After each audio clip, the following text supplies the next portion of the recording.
Praise to you, Lord Jesus Christ, King of endless glory. Praise to you, Lord Jesus Christ, King of endless glory. Lord be with you. And with your spirit. A reading from the Holy Gospel according to Matthew. Glory to you, Lord. Jesus spoke to the crowds and to his disciples, saying, "The scribes and the Pharisees have taken their seat on the chair of Moses. Therefore do and observe all things whatsoever they tell you, but do not follow their example. For they preach, but they do not practice. They tie up heavy burdens hard to carry and lay them on people's shoulders, but they will not lift a finger to move them. All their works are performed to be seen. They widen their phylacteries and lengthen their tassels. They love places of honor at banquets, seats of honor in synagogues, greetings in marketplaces, and the salutation, Rabbi. As for you, do not be called Rabbi. You have but one teacher, and you are all brothers. Call no one on earth your father. You have but one Father in heaven. Do not be called master. You have but one master, Christ. The greatest among you must be your servant. Whoever exalts himself will be humbled, but whoever humbles himself will be exalted." The Gospel of the Lord. Praise to you, Lord Jesus Christ.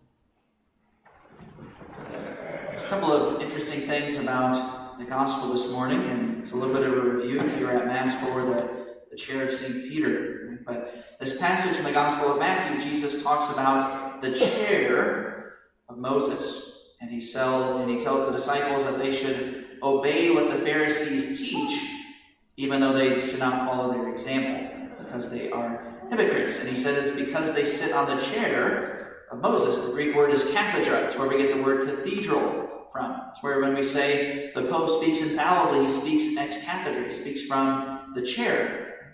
So the idea is that even in the first century, the Jews had this idea that there needed to be authoritative teachers within the people of God. And the authority of the teacher was represented by the chair in the synagogue, the chair of Moses. Sometimes, if you get a chance to go to any masses with our bishop, oftentimes when he preaches, he will sit in his chair instead of standing, recognizing the symbolism, right, of his teaching authority. And so that's the first thing that we notice about this passage, is that Jesus was well aware of the hypocrisy and corruption in the religious leaders of his day, and yet he still recognized a certain authority that they had for teaching. Second interesting thing about the gospel today is maybe the most striking line that maybe you've had even somebody ask you about it before, is why do Catholics call priests father when Jesus himself forbade the disciples to call anyone on earth their father?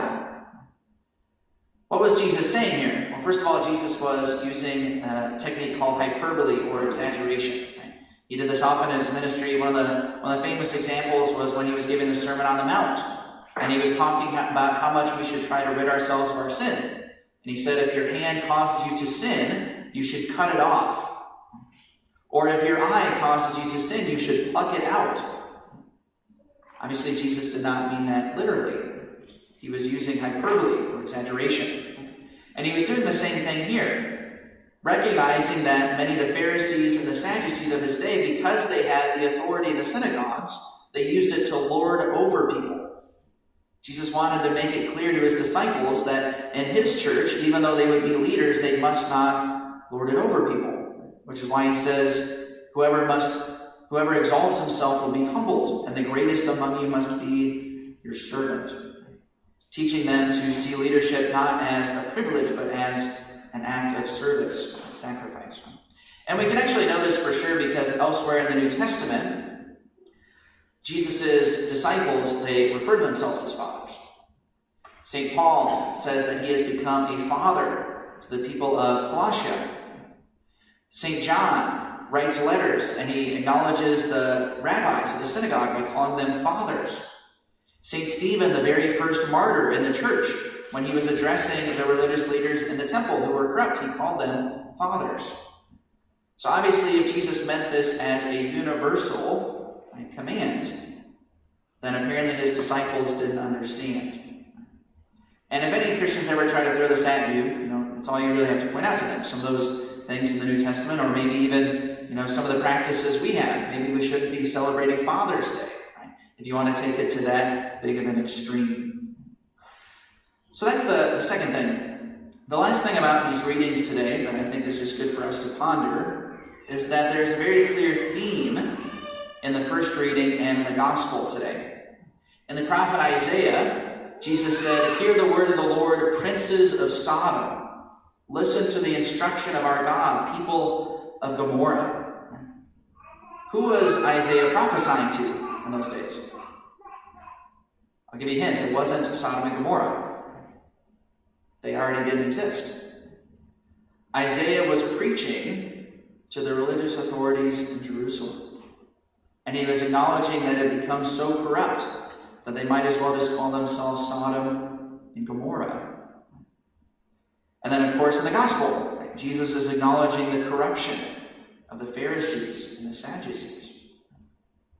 In both testaments, this hypocrisy was there.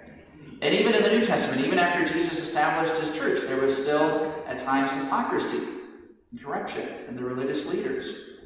St. Peter, the very first pope, famously was called out by St. Paul for not wanting to sit with the Gentiles for meals.